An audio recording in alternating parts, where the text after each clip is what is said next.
It was a night like any other, or so I thought. The city was quiet, bathed in a cold, pale glow from the streetlights.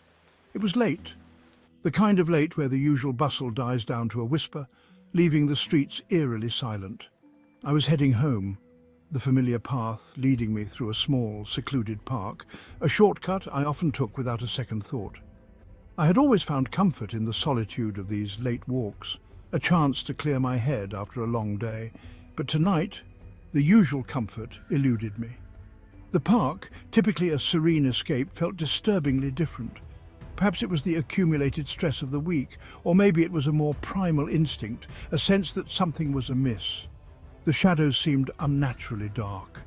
The air unnervingly cold, and an unsettling feeling of being watched clung to me. I told myself it was nothing, just the exhaustion playing tricks on me, but the unease gnawed at me, refusing to let go. As I approached a dimly lit bench in the middle of the park, I noticed a figure sitting there, motionless. It was an older woman, her features partially obscured by a tattered shawl draped over her shoulders. She sat hunched, staring straight ahead, unblinking. I hesitated, but something compelled me to keep walking. As I drew closer, she slowly turned her head towards me, her eyes locking onto mine. Her gaze was unsettling, piercing and cold, as if she could see right through me. A chill ran down my spine, but I forced a polite smile. "Good evening," I said, my voice shaky. "Evening indeed," she replied, her voice soft but with an unsettling edge. It wasn't just what she said, it was how she said it, like she was testing the words, gauging my reaction. There was something in her tone, an unnatural calm that made me uneasy. Trying to shake off the discomfort, I continued walking, but her voice stopped me. "It's a lonely night, isn't it?" she said, almost to herself, her words hanging in the air like a bad omen. I turned to look at her again. Her eyes seemed to bore into me, and for a moment I felt an inexplicable urge to flee. But something kept me rooted in place, as if I were caught in a web I couldn't escape. "Yeah, it really is," I replied, trying to keep my voice steady. She smiled, but it was a cold, lifeless smile that never reached her eyes. "You shouldn't be out so late," she said. "Strange things happen at this hour." A shiver ran through me, but I forced a casual tone. "I'll keep that in mind, thanks for the advice." I turned to leave, quickening my pace, eager to put some distance between us. But as I moved away, her voice echoed through the night, stopping me in my tracks.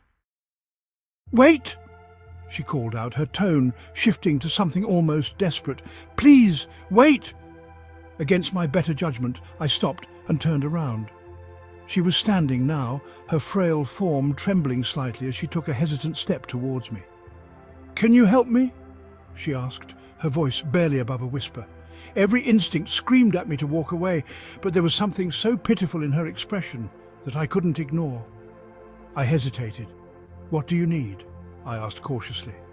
She took a slow, tentative step closer. "It's late, and the darkness makes it hard to see. Could you walk me home?" Her voice trembled slightly. Something about this felt wrong, but I couldn't leave her like this. "Where do you live?"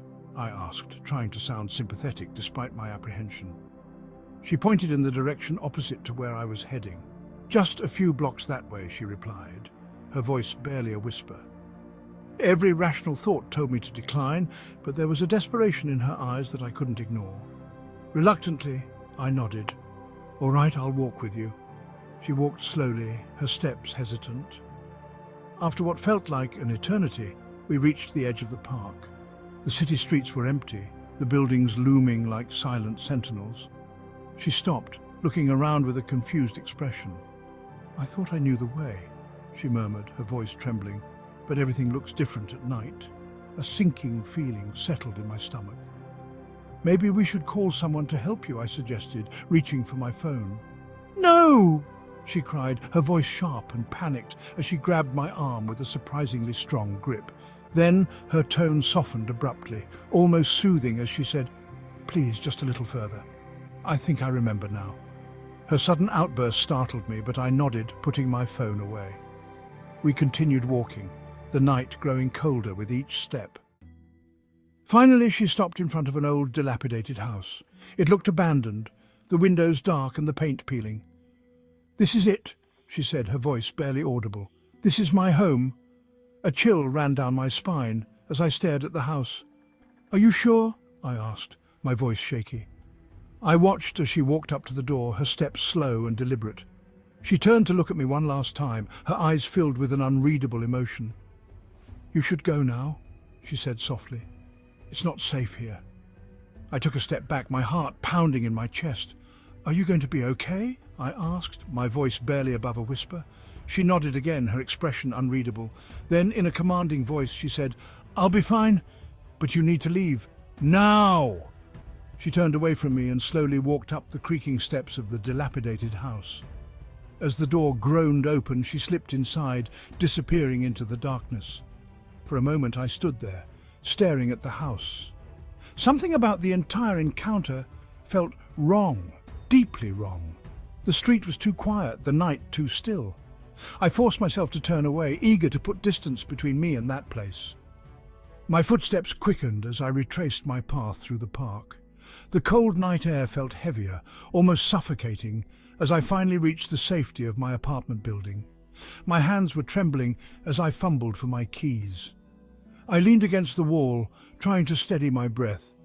I needed something to calm my nerves, anything. Maybe a cigarette would help. I pulled one out and lit it, inhaling deeply as I stepped outside to the front stoop. As the smoke curled into the night air, I glanced across the street, and that's when I saw her. Standing under the streetlight across the road was an old woman, her frail frame wrapped tightly in a tattered shawl, her face partially hidden in shadow. She stared straight at me, her eyes cold and unblinking. My heart froze. She raised her head slightly, the faintest smile curling at the corners of her mouth. "It's a lonely night, isn't it?" she said, her voice eerily familiar. I blinked, my mind struggling to grasp what I was seeing or hearing. The blood drained from my face as her words echoed in my head.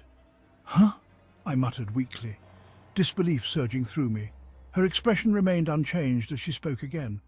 "You shouldn't be out so late," she continued, her tone calm, but dripping with that unsettling edge.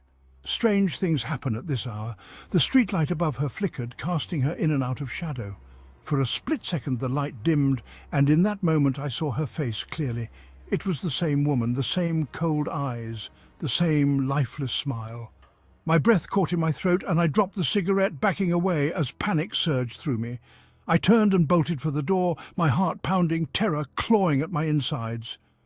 I didn't dare look back as I fumbled with the lock, finally bursting through the door and slamming it shut behind me. Inside, the apartment felt alien, the familiar surroundings now cloaked in an aura of dread.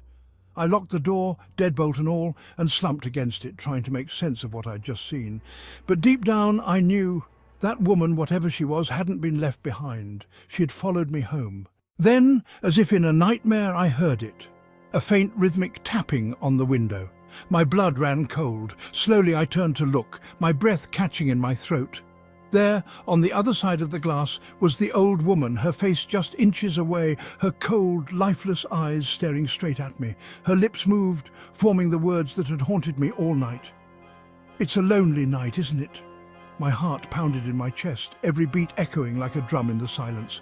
I had to do something, anything. I couldn't just stand there, paralyzed by fear. The tapping grew louder, more insistent. I felt a wave of dizziness, the room spinning around me. Was this real? Or was my mind playing tricks on me? Desperation clawed at me. I had to get out. I raced to the back door, yanking it open with trembling hands. As I stepped outside, the cold night air hit me like a slap. I didn't dare look back. I just ran, my feet pounding against the pavement, the sound of my own breathing filling my ears. But no matter how far I ran, I couldn't escape the feeling that she was right behind me, her cold eyes watching, her lifeless smile haunting my every step. Finally I stopped, gasping for breath, my legs trembling. I looked around, my eyes darting to every shadow, every flicker of movement. But she was gone. Or was she? Thank you for watching aikdastaan, where every tale is a testament to the human spirit and every voice resonates with the truth as they perceive it.